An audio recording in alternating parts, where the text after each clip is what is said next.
ಸಹೃದಯರೇ, ಶರಣಾರ್ಥಿಗಳು. ಪರಮ ಪೂಜ್ಯ ಶ್ರೀ ಸಿದ್ದೇಶ್ವರ ಸ್ವಾಮಿಗಳವರ ದಿವ್ಯ ಚರಣಕ್ಕೆ ಅರ್ಪಿಸುತ್ತಿರುವ ವಚನ ನಾದ ಸಿರಿಯ ಸರಣಿಗೆ ತಮ್ಮೆಲ್ಲರಿಗೂ ಆದರದ ಸ್ವಾಗತ. ಬಸವತತ್ವ ಅನುಭಾವ ಕೇಂದ್ರ ಬೆಳಗಾವಿಯ ಪೂಜ್ಯ ಮಾತೆ ವಾಗ್ದೇವಿ ತಾಯಿ ಇವರಿಂದ ವಚನ ನಿರ್ವಚನ ಹಾಗೂ ವಚನಕ್ಕೆ ರಾಗ ಸಂಯೋಜಿಸಿ ಸಿರಿಕಂಠದಿಂದ ಹಾಡಿದ್ದಾರೆ ವಿದುಷಿ ಪಾವನಿ ಕಾಶಿನಾಥ್, ಬೆಂಗಳೂರು. ಬನ್ನಿ ಎಲ್ಲರೂ ಕೇಳಿ ಆನಂದಿಸೋಣ.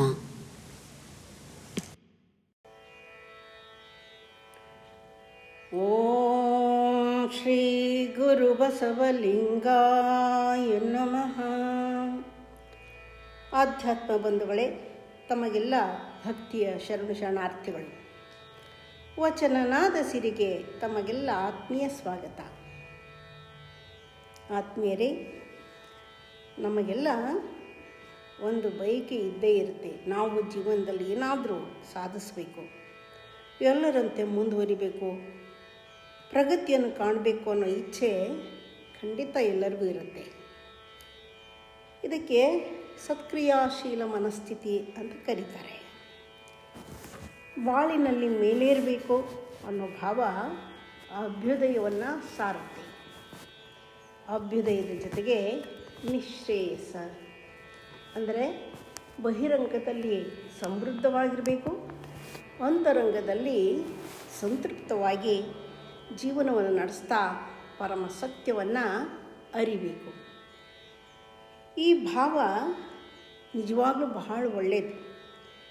ಈ ಭಾವಕ್ಕೆ ಬೇಕಾಗಿರೋದೇನಪ್ಪ ಅಂದರೆ ಪ್ರಾಮಾಣಿಕವಾದ ಪ್ರಯತ್ನ, ಜ್ಞಾನಯುಕ್ತವಾದ ಕ್ರಿಯಾಶೀಲತೆ ಬೇಕೇ ಬೇಕು. ಕ್ರಿಯಾಶೀಲತೆ ನಿರಂತರವಾಗಿದ್ದರೆ ಸರ್ವಾಂಗೀಣ ಪ್ರಗತಿ ಸಾಧ್ಯ ಆಗುತ್ತೆ. ಜ್ಞಾನ ಮತ್ತು ಕ್ರಿಯೆ ಇವೆರಡರ ಸಮನ್ವಯತೆ ಆದ್ರೇ ನಮ್ಮ ಇಚ್ಛೆ ಈಡೇರೋದು. ನಮ್ಮೆಲ್ಲರಲ್ಲಿ 3 ಶಕ್ತಿ ಇದೆ: ಇಚ್ಛಾಶಕ್ತಿ, ಜ್ಞಾನಶಕ್ತಿ, ಕ್ರಿಯಾಶಕ್ತಿ. ಈ 3 ಒಂದಾಗಿ ಸಾಗಿದಾಗ ಮಾತ್ರ ಅಂತರಂಗದ ಪ್ರಗತಿನೂ ಆಗುತ್ತೆ, ಬಹಿರಂಗದ ಒಂದು ಪ್ರಗತಿನೂ ಸಾಧ್ಯ ಆಗುತ್ತೆ. ಅದಕ್ಕೆ ಬಹಳ ಸುಂದರವಾಗಿ ಹೇಳ್ತಾರೆ, ಪ್ರಬಲವಾದ ಇಚ್ಛೆ ಇರಲಿ, ಪ್ರಖರವಾದ ಜ್ಞಾನಯುಕ್ತ ಕ್ರಿಯೆ ಇರಲಿ, ಆಗ ನಿಜವಾಗಿ ಬೆಳಕು ಕಾಣಲಿಕ್ಕೆ ಸಾಧ್ಯ, ಬದುಕಿನಲ್ಲಿ ಬೆಳಕನ್ನು ಕಂಡುಕೊಳ್ಳಲಿಕ್ಕೆ ಸಾಧ್ಯ. ಬದುಕಿನಲ್ಲಿ ಬೆಳಕು ಕಂಡುಕೊಳ್ಳೋದು ಬೇರೆ, ಬದುಕಿನ ಬೆಳಕನ್ನೇ ಕಂಡುಕೊಳ್ಳೋದು ಬೇರೆ. ಬದುಕಿನಲ್ಲಿ ಬೆಳಕು ಕಾಣಬೇಕು ಅಂದರೆ ಹೊರಗೆ ಪ್ರಯತ್ನ ಬೇಕು, ಬದುಕಿನ ಬೆಳಕನ್ನೇ ಕಾಣಬೇಕಂದ್ರೆ ಅಂತರಂಗದ ಸಾಧನೆಗೆ ಪ್ರಯತ್ನ ಬೇಕು. ಎರಡಕ್ಕೂ ಜ್ಞಾನಕ್ರಿಯಾ ಸಮನ್ವಯತೆ ಖಂಡಿತ ಬೇಕು. ಜ್ಞಾನ ಅಂದರೆ ತಿಳಿಯುವುದು, ಕ್ರಿಯೆ ಅಂದರೆ ತಿಳಿದಂತೆ ಸಮರ್ಪಕವಾಗಿ ಮಾಡುವಲ್ಲಿ ಸತತ ಪ್ರಯತ್ನದಲ್ಲಿ ತೊಡಗಿರೋದು. ಈ ಜ್ಞಾನಕ್ರಿಯಾ ಸಮನ್ವಯತೆಯೇ ಜೀವನದ ಸಫಲತೆ. ಬದುಕಿನ ಪ್ರಗತಿಯ ಬೆಳಕು ತಂತಾನೇ ಹರಿದುಕೊಳ್ಬೇಕಾದ್ರೆ ಈ ಸಮನ್ವಯತೆ ಅತಿ ಮುಖ್ಯ. ಆದ್ದರಿಂದ ಬೆಳಕಿನ ಹಬ್ಬ ಇಂದು ದೀವಳಿಗೆ ಎಲ್ಲರೂ ಮಾಡ್ತಾಯಿದ್ದೀವಿ. ಹೊರಗೆಲ್ಲ ಸಾಕಷ್ಟು ನೂರಾರು ಸಂಖ್ಯೆಯಲ್ಲಿ ದೀಪ ಹಚ್ಚಿ ಸಂಭ್ರಮಿಸ್ತೀವಿ. ಈ ದೀಪ ಹಚ್ಚಲಿಕ್ಕೆ ಕಾರಣವಾದ ಕ್ರಿಯೆ, ಜ್ಞಾನ, ಇಚ್ಛೆಗೆ ಮೂಲ ಬೆಳಕಾದ ಆತ್ಮ ಬೆಳಕನ್ನು ಕಂಡುಕೊಳ್ಬೇಕು. ಅದು ನಿಜವಾದ ಜೀವನದ ದೀವಳಿಗೆ. ಜೀವನದಲ್ಲಿ ದೀವಳಿಗೆ ಬೇರೆ, ಜೀವನದ ದೀವಳಿಗೆ. ದೀವಳಿಗೆ ಹಬ್ಬದಂದು ಹುಟ್ಟಿದ ಚಿನ್ಮಯ ಜ್ಞಾನಿ ಚನ್ನಬಸವಣ್ಣ ಚಿಜ್ಯೋತಿಯನ್ನು ಹಚ್ಕೊಳ್ಳಿಕ್ಕೆ ತಮ್ಮ ಇಡೀ ಜೀವಮಾನವನ್ನೇ ಸವಿಸ್ತಾ ಎಲ್ಲರಿಗೂ ಆ ತಾತ್ವಿಕ ಸಂದೇಶವನ್ನು ಕೊಡ್ತಾ ಹೋದರು. ಅಂಥ ಒಂದು ಜೀವನ ಬೆಳಕನ್ನು ಕಂಡುಕೊಳ್ಳತಕ್ಕಂಥ ಚಿನ್ಮಯ ಜ್ಞಾನಿ ಚನ್ನಬಸವಣ್ಣನವರ ವಚನವನ್ನು ನಾವಿಂದು ನೋಡೋಣ. ಕತ್ತಲ ಮನೆಯಲ್ಲಿರ್ದು ಮನುಜನು ಜ್ಯೋತಿಯ ನೆನಿತು ಹೊತ್ತು ನೆನೆದಡೆಯೂ ಬೆಳಕಾಗಬಲ್ಲುದೆ ಬೆಂಕಿಯ ಹೊತ್ತಿಸಿದ ನಕ್ಕ. ಕತ್ತಲ ಮನೆಯಲ್ಲಿದ್ದು ಮನುಜನು ಜ್ಯೋತಿಯ ನೆನಿತು ಹೊತ್ತು ನೆನೆದಡೆಯೂ ಬೆಳಕಾಗಬಲ್ಲುದೆ ಬೆಂಕಿಯ ಹೊತ್ತಿಸದನ್ನಕ್ಕ. ಮರದುದಿಯ ಫಲವು ನೋಟ ಮಾತ್ರ ಕುದುರುವುದೇ ಹತ್ತಿ ಹರಿಯದನ್ನಕ್ಕ. ಹುಟ್ಟುಗುರುಡನು ಕಷ್ಟಪಟ್ಟು ಎಷ್ಟು ಹೊತ್ತು ನಡೆದಡೆಯೂ ಇಚ್ಛಿತ ಪಟ್ಟಣವ ಮುಟ್ಟುವನೇ ಕಣ್ಣುಳ್ಳವನ ಕೈ ಹಿಡಿಯದನ್ನಕ್ಕ. ಹಾಗೆ ಸಮ್ಯಕ್ ಜ್ಞಾನಾತ್ಮಕವಾದ ಲಿಂಗಾರ್ಚನೆ, ಲಿಂಗ ನಿರೀಕ್ಷಣೆ, ಲಿಂಗ ಧ್ಯಾನಗಳಿಲ್ಲದೆ ಆ ನೆನಹು, ನಿರೀಕ್ಷಣೆ, ಪೂಜೆ ಇವುಗಳೊಂದೊಂದೇ ಮುಕ್ತಿಯ ನೀವವೆಂಬ ಯುಕ್ತಿಗೆಟ್ಟ ಮಂದಮತಿಗಳ ಮೆಚ್ಚುವನೇ ಕೂಡಲ ಚನ್ನ ಸಂಗಮ ದೇವನು. ಈ ವಚನವನ್ನು ಗಾಯನ ರೂಪದಲ್ಲಿ ಆಲಿಸೋಣ. ಆ ಆ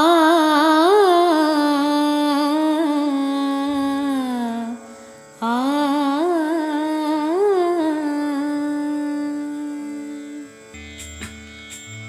ಕತ್ತಲ ಮನೆಯಲ್ಲಿದ್ದ ಮನುಜನು ಜ್ಯೋತಿಯ ನೆನಿತು ಹೊತ್ತು ನೆನೆದಡೆಯೋ ಬೆಳಕಾಗಬಲ್ಲುದೆ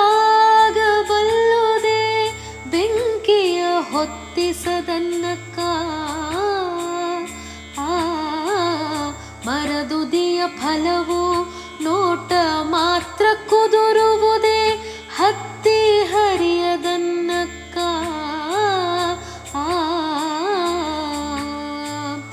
ಕತ್ತಲ ಮನೆಯಲ್ಲಿದ್ದ ಮನುಜನು ಜ್ಯೋತಿಯ ನೆನಿತು ಹೊತ್ತು ನೆನೆದಡೆಯು ಬೆಳಕಾಗಬಲ್ಲುದೆ ಬೆಂಕಿಯ ಹೊತ್ತಿಸದನ್ನಕ್ಕ. ಮರದುದಿಯ ಫಲವು ನೋಟ ಮಾತ್ರ ಕುದುರುವುದೇ ಹತ್ತಿ ಹರಿಯದನ್ನಕ್ಕ.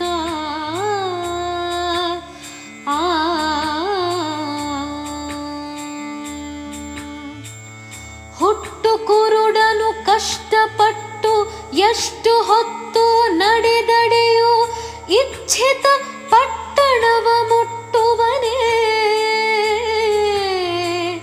ಕಣ್ಣುಳ್ಳವನ ಕೈವಿಡಿಯದನ್ನಕ್ಕ. ಹುಟ್ಟು ಕುರುಡನು ಕಷ್ಟಪಟ್ಟು ಎಷ್ಟು ಹೊತ್ತು ನಡೆದಡೆಯು ಇಚ್ಛಿತ ಪಟ್ಟಣವ ಮುಟ್ಟುವನೇ ಕಣ್ಣುಳ್ಳವನ ಕೈವಿಡಿಯದನ್ನಕ್ಕ.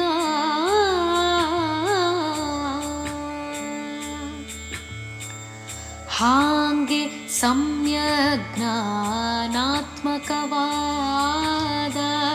ಹಾಂಗೆ ಸಮ್ಯಕ್ ಜ್ಞಾನಾತ್ಮಕವಾದ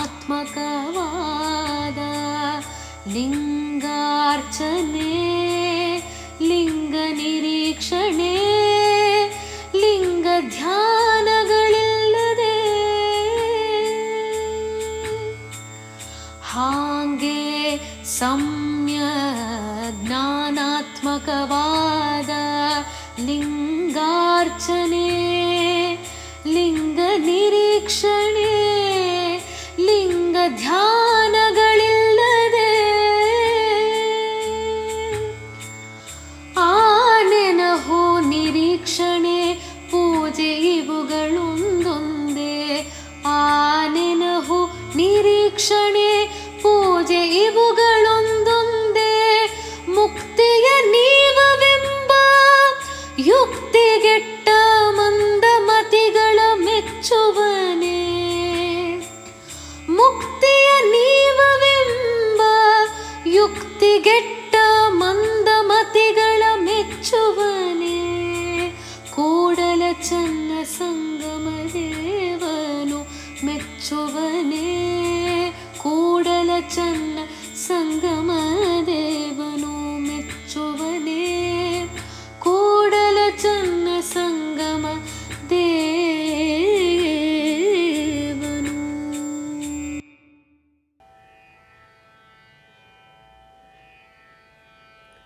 ಚಿನ್ಮಯ ಜ್ಞಾನಿ ಚಿಜ್ಯೋತಿ ಚನ್ನಬಸವಣ್ಣ ಶರಣ ಧರ್ಮದ ಸಾರ ಸತ್ಯವನ್ನು ಅರಿತು ತತ್ವದ ಬೆಳಗನ್ನು ಪಸರಿಸಿದ ಮಂಗಳದ ಮುಂಬೆಳಗು. ಅರಿವಿಂಗೆ ಹಿರಿದು ಕಿರಿದುಂಟೆ ಅಯ್ಯ ಅನ್ನೋ ರೀತಿಯಲ್ಲಿ ಅತ್ಯಂತ ಕಿರಿಯ ಪ್ರಾಯದಲ್ಲಿ ಹಿರಿಯ ಅಭಿಪ್ರಾಯವನ್ನೆಲ್ಲ ನೀಡತಕ್ಕಂಥ ಸಾಮರ್ಥ್ಯವುಳ್ಳವರು.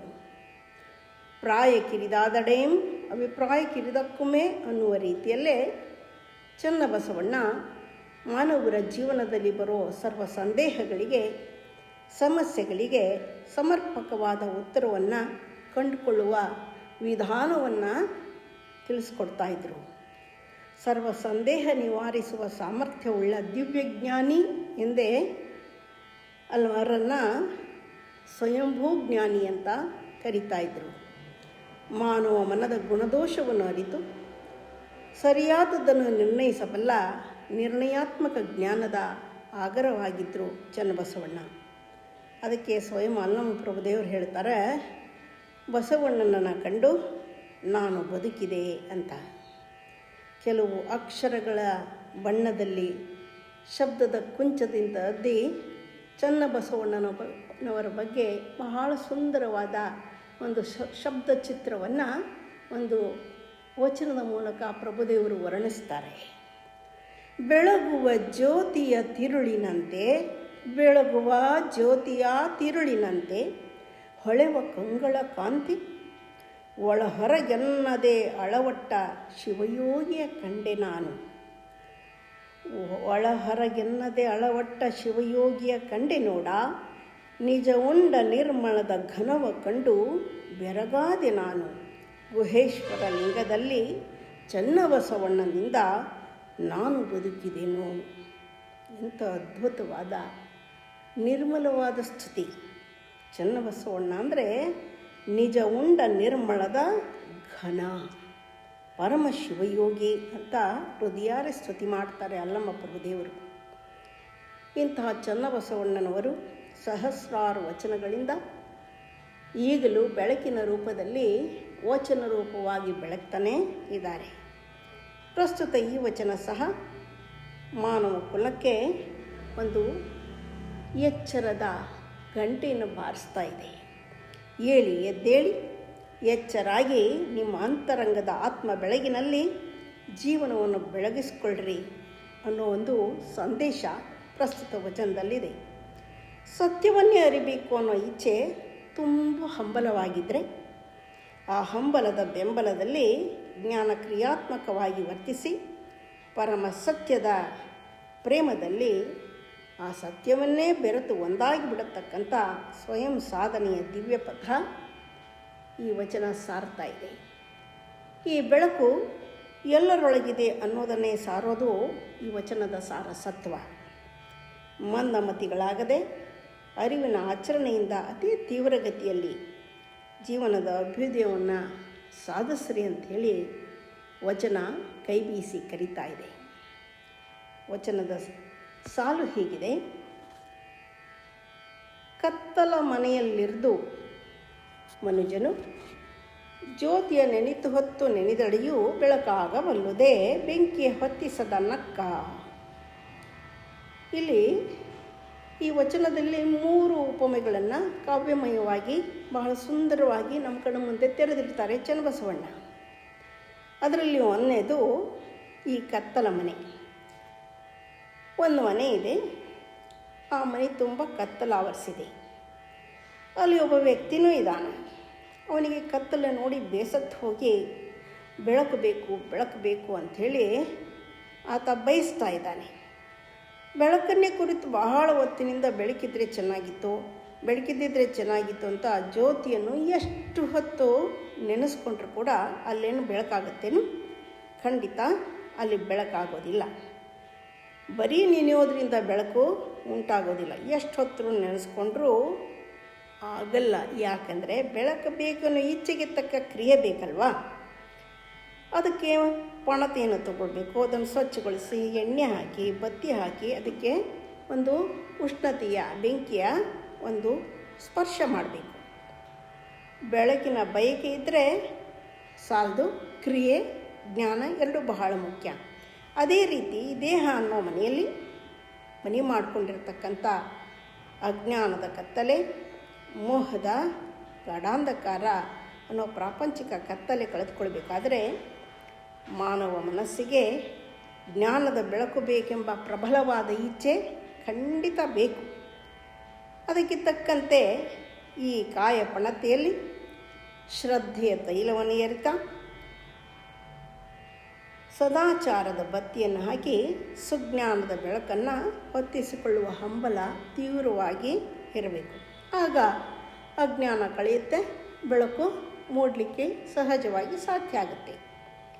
ಅಂದರೆ ಇಲ್ಲಿ ಏನು ಹೇಳ್ತಾ ಇದ್ದಾರೆ ಅಂದರೆ, ಬರೀ ಇಚ್ಛೆ ಇದ್ದರೆ ಸಾಲದು, ಅದಕ್ಕೆ ತಕ್ಕ ಜ್ಞಾನ ಕ್ರಿಯೆ ಎರಡೂ ಒಂದಾಗಿ ಹೋಗಬೇಕು. ನಮ್ಮ ಶಕ್ತಿ ಅಂದರೆ ಅದು ವಿಲ್ಲಿಂಗ್, ನೋಯಿಂಗ್ ಆ್ಯಂಡ್ ಡೂಯಿಂಗ್. ಇಚ್ಛಿಸ್ತೀವಿ ಖರೆ, ಆದರೆ ಇಚ್ಛೆಗೆ ತಕ್ಕ ಪೂರೈಸ್ಕೊಳ್ಳಿಕ್ಕೆ ಬೇಕಾದ ಜ್ಞಾನದ ಜೊತೆಗೆ ಅದು ಕ್ರಿಯಾರೂಪಕ್ಕೆ ಇಳಿದಾಗ ಮಾತ್ರ ಅದು ಸಾರ್ಥಕವಾಗಿ ಅರಳಲಿಕ್ಕೆ ಸಾಧ್ಯ ಆಗುತ್ತೆ. ಇದು ಒಂದು ಮೊದಲನೇ ಉದಾಹರಣೆ. ಈ ಉಪಮೆಯ ಮುಖಾಂತರ ಅಷ್ಟಕ್ಕೆ ಬಿಡಲಾರ್ದೆ ಚನ್ನಬಸವಣ್ಣ ಇನ್ನೊಂದು ಹೇಳ್ತಾರೆ. ಆ ಇನ್ನೊಂದು ವಿಶೇಷವಾಗಿದೆ. ಅಲ್ಲಿ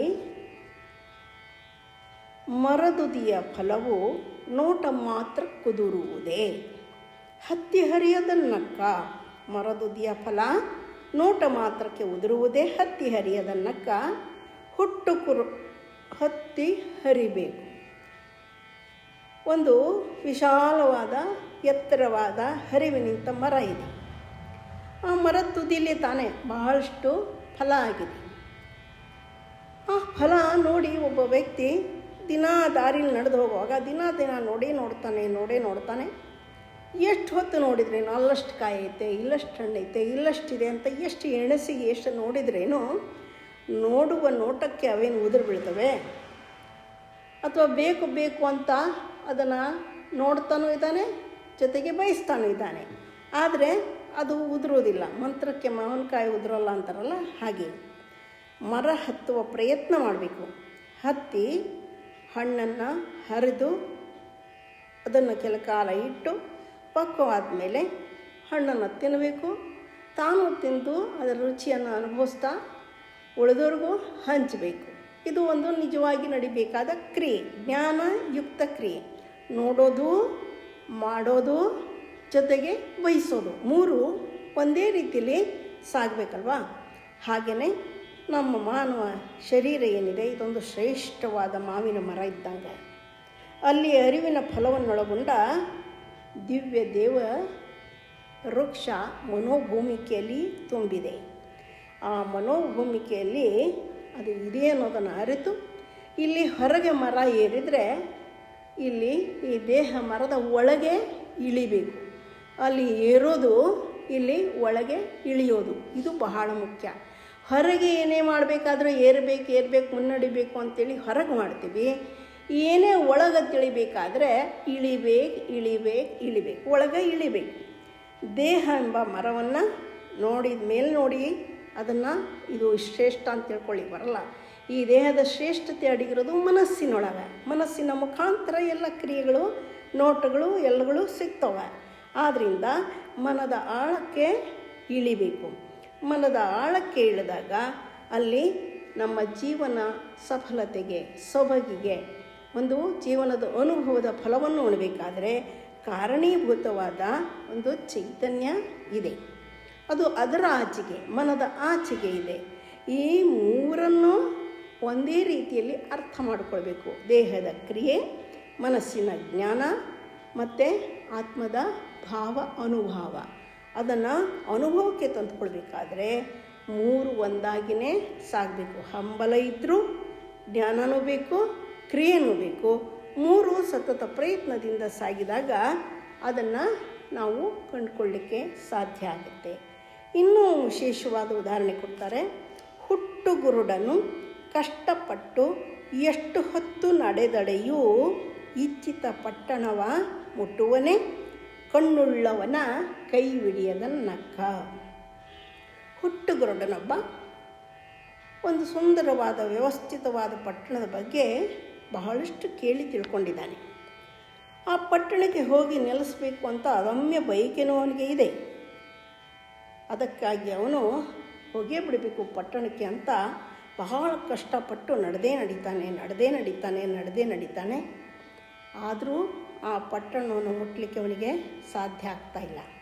ಯಾಕೆ ಅಂದರೆ ಆ ಪಟ್ಟಣಕ್ಕೆ ಹೋಗುವ ನಿಶ್ಚಿತ ದಾರಿ ಹೇಗಿದೆ, ಎಲ್ಲಿದೆ, ಹೇಗೆ ಹೋದರೆ ಸಿಗುತ್ತೆ ಅನ್ನೋದು ಅವನ ಅರಿವಿಗೆ ಬರೋಲ್ಲ. ಯಾಕೆಂದರೆ ಹುಟ್ಟುಗುರುಡ ಅಲ್ವಾ, ಅವನಿಗೆ ಅರಿವು ಬರೋಲ್ಲ. ಹೀಗಿರುವಾಗ ಅವನು ಸುಮ್ಮನೆ ನಡೆದ್ರೆ ಏನು ಬಂತು ಭಾಗ್ಯ? ಯಾರಾದರೂ ಕಣ್ಣುಳ್ಳವರ ಕೈ ಹಿಡಿದು ನಡೆದ್ರೆ ಸುಲಭವಾಗಿ ಇಚ್ಛಿತ ಪಟ್ಟಣವನ್ನು, ಅವನು ಬಯಸೋ ಪಟ್ಟಣವನ್ನು ಸೇರಿಕೊಳ್ಬೋದಲ್ವಾ? ಇದು ಯಾಕೆ ಹೇಳಿರ್ಬೋದು ಚನ್ನಬಸವಣ್ಣ? ಇದು ಒಬ್ಬ ಕುರುಡನ ಕಥೆಯಲ್ಲ. ನಾವೆಲ್ಲರೂ ನಮ್ಮನ್ನು ನಾವರಿಯದ ಹುಟ್ಟು ಕುರುಡರಾಗಿ ಬಾಳ್ತಾ ಇದ್ದೀವಿ. ನಮ್ಮ ಹುಟ್ಟು ಹೊಂದಿನ ಬಗ್ಗೆ ನಮಗೆ ಏನೂ ಗೊತ್ತಿಲ್ಲ. ಹೊರಗೆ ಮಾತ್ರ ನೋಡ್ತೀವಿ, ಹೊರಗೆ ಮಾತ್ರ ಮಾಡ್ತೀವಿ, ಹೊರಗೆ ಮಾತ್ರ ಬಯಸ್ತೀವಿ. ಆದರೆ ನಾವು ಹೀಗೆ ಹುಟ್ಟಲಿಕ್ಕೆ ಕಾರಣೀಭೂತವಾದ, ಹೊಂದಲಿಕ್ಕೆ ಅನುಕೂಲಕರವಾದ, ಅನುಭವಿಸಲಿಕ್ಕೆ ಒಂದು ಸಹಾಯಕವಾದ ಸತ್ವ ಏನಿದೆ ಅದು ನಾವು ತಿಳಿತಾ ಇಲ್ಲ. ನಮ್ಮ ಈ ಜೀವನದ ತುಂಬೆಲ್ಲ ನಾನು ನಂದು ಅನ್ನೋ ಅಜ್ಞಾನ ಅಹಂಕಾರದಲ್ಲಿ ನಡೀತಾ ಇದ್ದೀವಿ. ಆದ್ರೂ ನಮ್ಮೆಲ್ಲರ ಬದುಕಿನಲ್ಲಿ ಅನ್ನಿಸ್ತಾ ಇರುತ್ತೆ, ಏನೋ ಒಂದು ರೀತಿಯ ಅಸಮಾಧಾನ, ಏನೋ ಸರಿಯಿಲ್ಲ ಅನ್ನೋ ತೃಪ್ತ ಭಾವ, ಎಲ್ಲೋ ಬಂಧನದಲ್ಲಿ ಸಿಕ್ಕಾಕೊಂಬಿಟ್ಟಿದ್ದೀವೇನೋ ಅನ್ನೋ ಭಾವ ಯಾವಾಗಲೂ ಕಾಡ್ತಾನೆ ಇರುತ್ತೆ ಅಲ್ವಾ? ಇದನ್ನು ಮೀರಿ ನಾವು ಸಾಗಬೇಕು. ಏನೋ ಇದೆ, ಇನ್ನೊಂದಿದೆ ಅನ್ನೋದು ನಮಗೆಲ್ಲರಿಗೂ ಅನಿಸುತ್ತೆ. ಅದೇ ಶಾಂತಿ, ಸಮಾಧಾನ, ಮುಕ್ತತೆಯ ಭಾವ. ಏನೂ ಬಯಸದ ರೀತಿಯಲ್ಲಿ ಆನಂದವನ್ನು ಪಡೆಯತಕ್ಕಂಥ ಬದುಕಿನ ಒಂದು ಮುಕ್ತ ಭಾವ ನಮಗೆ ಖಂಡಿತ ಬೇಕು ಅನಿಸುತ್ತೆ. ಅದಕ್ಕೂ ಕೂಡ ನಮ್ಮ ಇಚ್ಛೆ ಈಡೇರಬೇಕಾದ್ರೆ ಈ ದೇಹನ ಪಟ್ಟಣದೊಳಗೇ ಪ್ರವೇಶ ಮಾಡಬೇಕು. ಹೇಗೆ ಪ್ರವೇಶ ಮಾಡಬೇಕಂದ್ರೆ ನಮಗೆ ನೆಟ್ಟಗೆ ಹೋಗ್ಲಿಕ್ಕೆ ಆಗೋದಿಲ್ಲ. ಯಾರು ಈಗಾಗಲೇ ಈ ಪಟ್ಟಣವನ್ನು ಪ್ರವೇಶಿಸಿ ಪಟ್ಟಣದ ಅರಸನನ್ನು ಕಂಡುಕೊಂಡು ಆನಂದವನ್ನು ಅನುಭವಿಸ್ತಾ ಇದ್ದಾರೋ ಅಂತಹ ಜ್ಞಾನಿಗಳ ಒಂದಿಷ್ಟು ಕೈ ಹಿಡಿಬೇಕು. ಅವರು ಏನು ಹೇಳ್ತಾರೆ, ಅವರು ಏನು ಮಾಡ್ತಾರೆ, ಯಾವ ರೀತಿ ಸಾಧಿಸಿದ್ದಾರೆ ಅನ್ನೋ ಅನುಭವದ ಕಣ್ಣುಳ್ಳ ಜ್ಞಾನಿಗಳ ಕೈ ಹಿಡಿದ್ರೆ, ಅಂದರೆ ಅವರ ಮಾರ್ಗದರ್ಶನ ಪಡೆದ್ರೆ ನಾವು ಸಹ ಇಚ್ಛಿತ ಪಟ್ಟಣ ಅಂದರೆ ನಮ್ಮ ಮೂಲ ಇರುವಿಕೆ ಏನು, ನಮ್ಮ ಬದುಕಿನ ಸಾರಸತ್ವವೇನು ಅದನ್ನು ಅರಿಲಿಕ್ಕೆ ಅನುಕೂಲ ಖಂಡಿತ ಆಗುತ್ತೆ. ಹೀಗೆ ನಮ್ಮನ್ನು ನಾವು ತಿಳ್ಕೊಳ್ಳಿಕ್ಕೆ ನಾವು ಪ್ರಯತ್ನ ಪಡಬೇಕು ಅನ್ನೋದನ್ನು ಚನ್ನಬಸವಣ್ಣ 3 ರೀತಿಯ ಉದಾಹರಣೆಗಳ ಮುಖಾಂತರ ತಿಳಿಸ್ತಾ ಹೋಗ್ತಾರೆ. ಒಂದು ರೀತಿ ಉಪಮೆ, ಸುಂದರವಾಗಿ ಸುಲಭವಾಗಿ ಅರ್ಥವಾಗೋ ಥರ ಇದೆ. ಬರೀ ಬೆಳಕು ಬೇಕು ಅಂತ ನೆನೆಸ್ಕೊಂಡ್ರೆ ಆಗೋದಿಲ್ಲ. ಹಣ್ಣು ಬೇಕು ಅಂತ ಬರೀ ಮರ ಮೇಲೆ ನೋಡ್ತಿದ್ರೆ ಆಗೋದಿಲ್ಲ. ಇನ್ನು ಒಳ್ಳೆ ಪಟ್ಟಣ ಸೇರಬೇಕು ಅಂತ ಬರೀ ನಡೆದ್ರೆ ಆಗೋದಿಲ್ಲ. ತಿಳಿದವ್ರ ಜೊತೆಗೆ ಹೋಗಿ ಆ ತಿಳಿದವರು ಹೇಗೆ ನಡ್ಕೋತಾರೋ ಹಾಗೆ ನಡ್ಕೊಂಡ್ರೆ ಆ ಪಟ್ಟಣದಲ್ಲಿ ನೆಲೆಯಾಗ್ಬೋದು ಅನ್ನೋದನ್ನು ತಿಳಿಸಿದರು. ಯಾಕೆ ಇಷ್ಟೆಲ್ಲ ಹೇಳ್ತಾ ಇದ್ದಾರೆ ಅಂದರೆ ಆಧ್ಯಾತ್ಮ ಸಾಧನೆ ಮಾಡಬೇಕಾದ್ರೂ ಅಷ್ಟೇ ಸಮ್ಯಕ್ ಜ್ಞಾನಾತ್ಮಕವಾದ ನಾವು ರೀತಿಯಲ್ಲಿ ನಡ್ಕೋಬೇಕು. ಸಮ್ಯಕ್ ಜ್ಞಾನಾತ್ಮಕವಾದ ಲಿಂಗಾರ್ಚನೆ, ಲಿಂಗ ನಿರೀಕ್ಷಣೆ, ಲಿಂಗ ಧ್ಯಾನಗಳಿಲ್ಲದೆ. ಇನ್ನೂ ಮುಂದುವರೆದು ಹೇಳ್ತಾರೆ, ಆ ನೆನಹು, ನಿರೀಕ್ಷಣೆ, ಪೂಜೆ ಇವುಗಳು ಒಂದೊಂದೇ ಮಾಡಿ ಮುಕ್ತಿಯ ನೀವನೆಂಬ ಯುಕ್ತಿಗೆಟ್ಟ ಮಂದಮತಿಗಳ ಮೆಚ್ಚುವನೇ ಕೂಡಲ ಸಂಗಮ ದೇವ. ಇಲ್ಲಿ ಪೂರ್ಣ ನಿರ್ಣಯವನ್ನು ಕೊಡ್ತಾ ಇದ್ದಾರೆ.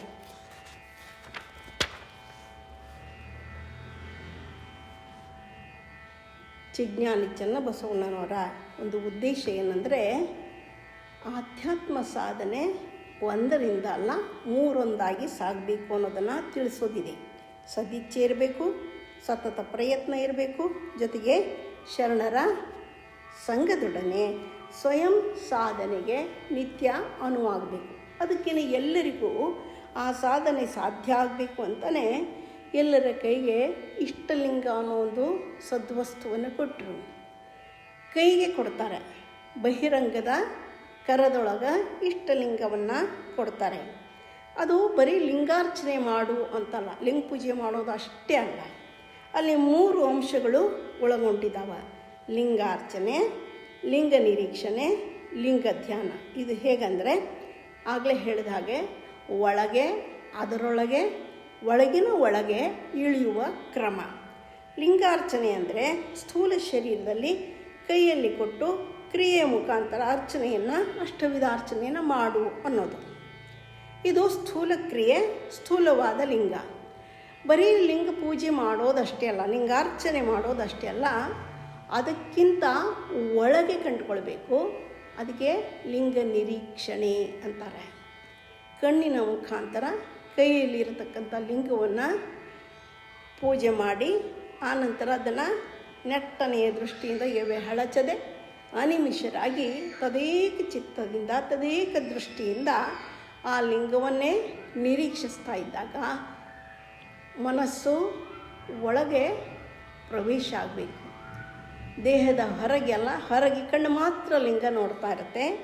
ಮನಸ್ಸು ಪ್ರಾಣಲಿಂಗದ ಪ್ರಾಣದ ಸ್ಪಂದನೆಯನ್ನು ಅನುಭವಿಸ್ತಾ ಹೋಗಬೇಕು. ಅದಕ್ಕೆ ಪ್ರಾಣಲಿಂಗವನ್ನು ಅರಿಬೇಕು ಅಂತಲೇ ಲಿಂಗ ನಿರೀಕ್ಷೆ.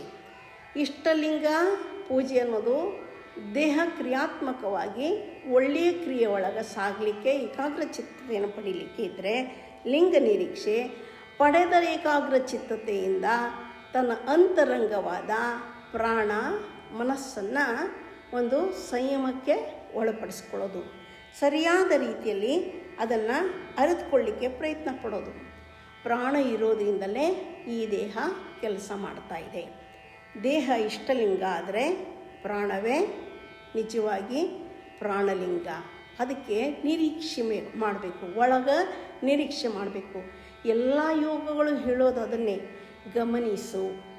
ನಿನ್ನ ಅಂತರಂಗ ಎತ್ತ ಹರಿಯುತ್ತೆ ಅದನ್ನು ಗಮನಿಸ್ತಾ ಇರು. ಯಾಕೆ ಹರಿತಾ ಇದೆ ಅದನ್ನು ಗಮನಿಸು. ಏನೆಲ್ಲ ಘಟಿಸ್ತಾ ಇದೆ ಹೊರಗಿನ ಕಾರ್ಯಗಳು, ಅದಕ್ಕೆಲ್ಲ ಕಾರಣ ನಮ್ಮ ಮನಸ್ಸೇ. ಆ ಮನಸ್ಸನ್ನೇ ಮನಸಾರೆ ನೋಡೋದು. ಮನಸಾರೆ ಅದನ್ನು ನೋಡ್ತಾ ನೋಡ್ತಾ ನೋಡ್ತಾ ಹೊರಗಿನ ನೋಡ್ತಾ ಇರೋ ಕಣ್ಣಿನ ಲಿಂಗ ಅದು ಒಳಗೆ ಪ್ರಾಣಲಿಂಗವಾಗಿ ಪ್ರಕಾಶ ತೋರಿಸ್ಬೇಕು. ಪ್ರಾಣಲಿಂಗ ಇರೋದ್ರಿಂದ ನಾನಿದ್ದೀನಿ.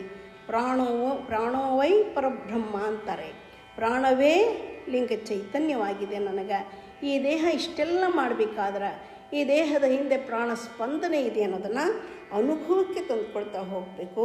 ಅದಕ್ಕೆ ಆ ಅನುಭವಕ್ಕೆ ತಂದುಕೊಳ್ಳೋದು ಸ್ಥೂಲದಿಂದ ಸೂಕ್ಷ್ಮದ ಕಡೆಗೆ ಹೋದಾಗ. ಸ್ಥೂಲ ಇಷ್ಟಲಿಂಗ, ಸೂಕ್ಷ್ಮ ಪ್ರಾಣಲಿಂಗ. ಸ್ಥೂಲದಿಂದ ಸೂಕ್ಷ್ಮದ ಒಳಗೆ ಹೋಗಿ ಸೂಕ್ಷ್ಮದಿಂದ ಕಾರಣದ ಕಡೆಗೆ ಸಾಗಬೇಕು. ಆ ಕಾರಣದ ಕಡೆಗೆ ಸಾಗಬೇಕು ಅಂತಲೇ ಲಿಂಗ ಧ್ಯಾನ ಅಂತ ಕರೆದ್ರು. ಲಿಂಗಾರ್ಚನೆ ಸ್ಥೂಲ, ಲಿಂಗ ನಿರೀಕ್ಷಣೆ ಸೂಕ್ಷ್ಮ, ಲಿಂಗ ಧ್ಯಾನ ಅನ್ನೋದು ಸೂಕ್ಷ್ಮಾತಿ ಸೂಕ್ಷ್ಮ ಕಾರಣಕ್ಕೆ ಕರೆದುಕೊಂಡು ಹೋಗತಕ್ಕಂಥ ಒಂದು ಅಂತರ್ಪಯಣ, inner journey. Shivayoga is nothing but inner journey ಅಂದರು. ಲಿಂಗಾಂಗ ಯೋಗ ಅಂತ ಸ್ಪಷ್ಟವಾಗಿ ಹೇಳ್ತಾರೆ. ಲಿಂಗವೇ ಅಂಗವಾಗಿ ಕೆಲಸ ಮಾಡ್ತಾ ಇದೆ, ಲಿಂಗವೇ ಪ್ರಾಣವಾಗಿ ಕೆಲಸ ಮಾಡ್ತಾ ಇದೆ. ಆ ಲಿಂಗ ಚೈತನ್ಯವೇ ನಿಜವಾಗಿ ನನ್ನ ನಿಜದಿರುವು, ಅದರ ಧ್ಯಾನ, ಅದರಲ್ಲಿ ತಲ್ಲೀನತೆ, ಅದರಲ್ಲಿ ತನ್ಮಯನಾಗಬೇಕು. ಆತ್ಮದಿರುವೇ ನಿಜದಿರುವು, ಅದು ಕೇವಲ ಜ್ಞಾನ ಅಂತಾರೆ. ಈ ಕೇವಲ ಜ್ಞಾನ ಉಂಟಾಗಬೇಕು ಅಂತಲೇ ಧ್ಯಾನ ಮಾಡಬೇಕು. ಜ್ಞಾನಯುಕ್ತವಾಗಿ ಕ್ರಿಯಾಯುಕ್ತವಾಗಿ, ಕ್ರಿಯಾಯುಕ್ತ ಜ್ಞಾನಯುಕ್ತ ಧ್ಯಾನ. ಇದು ಆಗ ಮಾತ್ರ ದಿವ್ಯ ಚೈತನ್ಯದ ಅನುಭವ ನಮ್ಮೊಳಗೆ ನಮಗೆ ಆಗಲಿಕ್ಕೆ ಸಾಧ್ಯ. ಅದೇ ನಿಜವಾದ ಆತ್ಮ ಬೆಳಗು. ಆ ಬೆಳಗಿರೋದ್ರಿಂದಲೇ ನಮ್ಮ ದೇಹ ಮನ ಎಲ್ಲ ಬೆಳಗುತ್ತೆ, ಕೆಲಸ ಮಾಡುತ್ತೆ. ಹೊರಗಿನ ಎಲ್ಲ ಬೆಳಕಿನ ಕ್ರಿಯೆಗಳನ್ನು, ಬೆಳಕಿನಲ್ಲಿ ಕ್ರಿಯೆಗಳನ್ನು ಮಾಡಲಿಕ್ಕೆ ಅದು ಅವಕಾಶ ಮಾಡಿಕೊಡ್ತಾ ಹೋಗುತ್ತೆ. ಅದಕ್ಕೆ ಇಲ್ಲಿ ಸ್ಪಷ್ಟವಾಗಿ ಒಂದು ಶಬ್ದ ಬಳಸ್ತಾರೆ ಚನ್ನಬಸವಣ್ಣ, ಸಮ್ಯಕ್ ಜ್ಞಾನಯುಕ್ತವಾದ ಲಿಂಗಾರ್ಚನೆ. ಲಿಂಗಾರ್ಚನೆ ಅಂದರೆ ಸಮ್ಯಕ್ ಜ್ಞಾನಯುಕ್ತವಾಗಿರಬೇಕು. ಸಮ್ಯಕ್ ಜ್ಞಾನ ಅಂದರೆ ಏನಪ್ಪ ಅಂದರೆ ಯಥಾರ್ಥ ಜ್ಞಾನ. ಇಷ್ಟ ಲಿಂಗ ಕೊಟ್ಟಿರೋದು ಯಾಕಂದರೆ ನಿನ್ನ ನೀನರಿದು ನಿನ್ನೊಳಗೆ ನೀನು ಬೆರೆತು ಹೋಗು. ಲಿಂಗ ಹಿಡಿದು ಲಿಂಗವೇ ಆಗೋ ಪ್ರಕ್ರಿಯೆ. ಲಿಂಗ ಹಿಡಿದು ಯಥಾರ್ಥ ಅಥವಾ ಸಮ್ಯಕ್ ಜ್ಞಾನ ಅಂದರೆ ಏನು ವಸ್ತು ನೋಡ್ತಿದ್ದೇವೋ ಆ ವಸ್ತು ನೋಡ್ತಾನೆ ಅದೇ ನಿಜವಾಗಿ ನನ್ನ ಅಂತರಂಗದ ಪರವಸ್ತು ಅನ್ನೋ ಭಾವಕ್ಕೆ ಒಳಗಾಗಿ ಬಿಡೋದು. ಲಿಂಗವ ಪೂಜಿಸಿ ನಿರೀಕ್ಷಿಸಿ ಲಿಂಗವೇ ತಾನಾಗುವ ಲಿಂಗಾಂಗ ಯೋಗ. ಅದಕ್ಕೆ ಇಲ್ಲಿ ಆ ಭಾವ ಬರಬೇಕು ಅಂದರೆ ಅರ್ಚನೆ ಆಯಿತು, ನಿರೀಕ್ಷಣೆ ಆಯಿತು, ಧ್ಯಾನ ಆಯಿತು. ಅಂದರೆ ನಿನ್ನ ನೀನು ಅರಿತೀಯ. ಅರ್ಚನೆಯಿಂದ ಈ ಕಾಯ ಪ್ರಸಾದ ಕಾಯ ಆಗುತ್ತೆ. ಅಂದರೆ ಒಂಚೂರು ಪ್ರಸನ್ನತೆ, ಸಂತೃಪ್ತ ಭಾವ ಅಳವಡುತ್ತೆ. ಸೂಕ್ಷ್ಮವಾದ ಲಿಂಗ ನಿರೀಕ್ಷೆ ಮಾಡೋದ್ರಿಂದ ಇದು ಕಾಯ ಪ್ರಕಾಶ ಕಾಯ ಅನ್ನಿಸ್ಕೊಳ್ಳುತ್ತೆ. ಅದೇ ಕಾಲದಲ್ಲಿ ಒಂದು ಲಿಂಗ ಧ್ಯಾನ ಮಾಡೋದ್ರಿಂದ ಇದು ಬಯಲಕಾಯ, ಇದು ಉಳಿಯತಕ್ಕ ದೇಹ ಅಲ್ಲ, ಈ ಮನಸ್ಸು ಉಳಿಯೋದಲ್ಲ. ಈ ದೇಹ ಮನಕ್ಕೆ ಅತೀತವಾಗಿರೋ ಒಂದು ಆತ್ಮ ಚೈತನ್ಯ, ಅದು ಯಾವಾಗಲೂ ಇರತಕ್ಕಂಥ ವಿಶ್ವವಿಸ್ತಾರ ಸತ್ವವನ್ನು ಒಳಗೊಂಡ ಪರಮಾತ್ಮನ ಒಂದು ಚಿದಂಶ ಅನ್ನೋ ಭಾವ ನಿಜವಾಗಿ ಅನುಭವಕ್ಕೆ ಬಂದಾಗ ಅದೇ ತಾನು ಅನ್ನೋ ಭಾವಕ್ಕೆ ಒಳಗಾಗ್ತಾನೆ. ಹೀಗೆ ಜ್ಞಾನ ಸಂಸಾರವಿಲ್ಲದೆ ಭವ ಹರಿಯದು, ಅರಿವಿಲ್ಲದವಂಗೆ ಅರ್ಚನೆ ಘಟಿಸೋದು ಅಂತ ಚನ್ನಬಸವಣ್ಣವರು ಹೇಳ್ತಾರೆ. ಅರಿವಿರಬೇಕು, ಅರ್ಚನೆ ಮಾಡಬೇಕಾದ್ರೆ ಅರಿವಿರಬೇಕು, ಅರಿವಿನ ಜೊತೆಗೆ ನಿರೀಕ್ಷೆ ಇರಬೇಕು, ನಿರೀಕ್ಷೆಯ ಜೊತೆಗೆ ತನ್ಮಯತೆ ಒಂದಾಗಿ ಬಿಡಬೇಕು. ಇದು ಜ್ಞಾನ ಸಂಸಾರ. ಒಳಗೆ ಇಳಿಯಬೇಕಾದ ಜ್ಞಾನದ ಸಂಸಾರವನ್ನು ನಾವು ಸಾಧಿಸಬೇಕು ಅಂತಾರೆ. ಆಗ ಇದು ಸಮ್ಯಕ್ ಜ್ಞಾನದ ಅನುಭವ ಆಗಲಿಕ್ಕೆ ಸಾಧ್ಯ. ಅದಕ್ಕೆ ಇಂಥ ಲಿಂಗಾರ್ಚನೆ, ಲಿಂಗ ನಿರೀಕ್ಷಣೆ, ಲಿಂಗದ ಧ್ಯಾನ ಮೂರು ಒಂದಾಗಿ ಸಾಗಿ ಹೋಗಬೇಕು. ಒಂದೊಂದೇ ಮಾಡಿದ್ರಾಯ್ತು ಅಂತ ಕೆಲವರು ಬರೀ ಲಿಂಗ ಪೂಜೆ ಮಾಡೋದು ಅಂಥೇಳಿ ಲಿಂಗ ಪೂಜೆ ಅಂತ ಮಾಡ್ತಾರಲ್ಲ. ನೀರು, ವಿಭೂತಿ, ಹೂವು, ಪತ್ರೆ, ಧೂಪ, ದೀಪ, ಆರತಿ, ಅಕ್ಷತೆ, ಮುಗಿದೋಯ್ತು ಪೂಜೆ. ಅದು ಬರೀ ಲಿಂಗವನ್ನು ಪೂಜೆ ಮಾಡ್ದಂಗೆ ಬರೀ ನೆನೆಸ್ಕೊಳ್ಳೋದು. ಲಿಂಗ ನೆನೆಸ್ಕೊಳ್ಳೋದು, ಲಿಂಗನ ನೆನೆಸೋದು, ನೀರಲ್ಲಿ ಒಂದಿಷ್ಟು ವಿಭೂತಿ ಹಚ್ಚೋದು, ಹೂವು ಪತ್ರೆ ಹಾಕೋದು, ಧೂಪ ದೀಪ ಬೆಳಗೋದು, ಆಯಿತು. ಆರತಿ ಹಾಕಿ ಅಕ್ಷತೆ ಹಾಕಿ ನೈವೇದ್ಯ ಮಾಡಿ ಮುಗಿಸ್ಬಿಟ್ರೆ ಅರಿವು ಅರಳಲ್ಲ. ಒಳಗೆ ಅದನ್ನು ಅರಿಲಿಕ್ಕೆ ಸಾಧ್ಯ ಆಗೋದಿಲ್ಲ. ಇನ್ನು ಬರೀ ಲಿಂಗನ ನೆನಹು ಮಾಡ್ತೀನಿ ಅಂತ ಜಪ ಮಾಡೋದು, ಬರೀ ಜಪ ಮಾಡ್ತಾ ಕೂತರೂ ಸಾಧ್ಯ ಆಗೋದಿಲ್ಲ. ಇನ್ನು ಲಿಂಗ ನಿರೀಕ್ಷಣೆ ಮಾಡಿ ಬರೀ ಒಂದಷ್ಟು 5 ನಿಮಿಷ ನೋಡದೆ ಎದ್ದೆ ಅಂದರೆ ಆಗೋದಿಲ್ಲ. ಇದು ನಿತ್ಯ ನಿರಂತರ ಮಾಡುವ ಕ್ರಿಯೆಲ್ಲ ಕ್ರಿಯಾಪೂಜೆ ಅಂತ ತಿಳ್ಕೊ. ಅಲ್ಲ, ಒಂದು ಪ್ರಾಣಲಿಂಗದ ನಿರೀಕ್ಷೆಯನ್ನು ಮಾಡ್ತಾ ಇರೋ, ಮನಸ್ಸು ಎತ್ತ ಗಮಿಸ್ತೈತೆ ಅನ್ನೋದನ್ನು ನೋಡ್ತಾ ಇರೋ. ಅದರ ಜೊತೆಗೆ ಆ ಲಿಂಗ ಚೈತನ್ಯವೇ ಎಲ್ಲ ಮಾಡ್ತಿದೆ ಅಂತ ಇಡೀ ದಿನವೆಲ್ಲ ಅದೇ ಚಿಂತನೆಯಲ್ಲಿ ಇದ್ದರೆ, ಅದೇ ಭಾವನೆಯಲ್ಲಿ ಇದ್ದರೆ ನಿಜವಾಗಿಯದು ಸಮ್ಯಕ್ ಜ್ಞಾನಯುಕ್ತವಾದ ಕ್ರಿಯೆ ಅನ್ನಿಸ್ಕೊಳ್ಳುತ್ತೆ. ಒಂದೊಂದೇ ಮಾಡಿದರೆ ಆಗೋದಿಲ್ಲ. ಒಂದೊಂದೇ ಮಾಡೋರು ಅಂದರೆ ಮಂದಮತಿಗಳು, ಅಜ್ಞಾನ ಇನ್ನೂ ಇದ್ದೇ ಇರುತ್ತೆ. ಲಿಂಗ ಕೊಟ್ಟಾರೆ ಲಿಂಗ ಪೂಜೆ ಮಾಡೋದು, ಇಷ್ಟೇ ಅಲ್ಲ. ಲಿಂಗವೇ ತಾನಾಗಬೇಕು ಅನ್ನೋ ಭಾವಕ್ಕೆ ಒಳಗಾಗಿದ್ರೆ ಮಾತ್ರ ಕೂಡಲ ಚನ್ನ ಸಂಗಮ ದೇವ ಒಲಿತನ ಮೆಚ್ತಾನೆ ಅಂತ ಇಲ್ಲಿ ನಿಖರವಾಗಿ ಹೇಳ್ತಾರೆ. ಅದಕ್ಕೆ ನಿರಹಂಭಾವದೊಳಗೆ ದಾಸೋಹದ ನಿರಹಂಕೃತ್ಯ ನಿಷ್ಪತ್ತಿಯಾಗಿ ಎರಡರಿಯದೆ ನಿಜ ಪರಮಾನಂದದೊಳಿಪ್ಪನೂ ಕೂಡಲ ಚನ್ನ ಸಂಗಯ್ಯ. ಈ ರೀತಿಯಲ್ಲಿ ನಮ್ಮ ಸಾಧನೆ ಸಾಗಬೇಕು ಅಂತಾರೆ. ಅದು ಆತ್ಮ ಬೆಳಗು. ಆತ್ಮ ಬೆಳಗಿನಲ್ಲೇ ಎಲ್ಲ ಬೆಳಗ್ತಾ ಇದೆ. ಅದನ್ನು ಅರಿಯೋದೇ ನಿಜವಾದ ಜೀವನದ ದೀಪಾವಳಿ. ಆದ್ದರಿಂದ ಆ ಆತ್ಮಜ್ಯೋತಿಯನ್ನು ಅನುಭವಿಸ್ತಾ ಪರಮಾತ್ಮ ಜ್ಯೋತಿಯಲ್ಲಿ ಸಮರಸ ಐಕ್ಯ ಆಗಬೇಕು ಅನ್ನೋದೇ ಚನ್ನಬಸವಣ್ಣನವರ ಒಂದು ಈ ವಚನದ ಆಶಯ. ಆ ವಚನದ ಆಶಯಕ್ಕೆ ತಕ್ಕಂತೆ ನಾವು ಮಾಡುವ ಕ್ರಿಯೆಯನ್ನೆಲ್ಲ ದೇವ ಪೂಜೆ ಅಂತ ಮಾಡ್ತಾ, ನೋಡುವ ನೋಟವೆಲ್ಲ ದೇವ ವಿಸ್ತಾರ ಅಂತ ನೋಡ್ತಾ, ಅದರ ಜೊತೆಗೆ ದೇವ ಚೈತನ್ಯವಲ್ಲದೆ ಏನೂ ಇಲ್ಲ, ಎಲ್ಲವೂ ಅದರಲ್ಲಿ ನಿಲ್ಲುತ್ತಿದೆ ಅನ್ನೋ ಭಾವದಲ್ಲಿ ಸಮರಸವಾಗ್ತಾ ನಮ್ಮ ಬದುಕನ್ನು ಸುಂದರವಾಗಿ ರೂಪಿಸ್ಕೊಳ್ಳೋಣ. ಅರ್ಥಪೂರ್ಣವಾದ ಒಂದು ಜೀವನವನ್ನು ನಡೆಸೋಣ. ಹುಟ್ಟಿ ಬಂದದಕ್ಕೆ ಇದೇ ನಿಜವಾದ ಸಫಲತೆ, ಸಾರ್ಥಕತೆ ಅಂತಾರೆ. ಅದನ್ನು ನೀವು ಎಲ್ಲ ಸಾಧ್ಯವಾದಷ್ಟು ಅನುಭವಿಸಲಿಕ್ಕೆ ನಿರಂತರ ಇಚ್ಛೆಯನ್ನು, ಜ್ಞಾನವನ್ನು, ಕ್ರಿಯೆಯನ್ನು ಒಂದಾಗಿಸಿಕೊಂಡು ಸಾಗೋಣ ಅಂತ ಹೇಳ್ತಾ ಕೇಳಿದ್ದಕ್ಕೆ ಎಲ್ಲರಿಗೂ ಅನಂತ ಧನ್ಯವಾದಗಳು.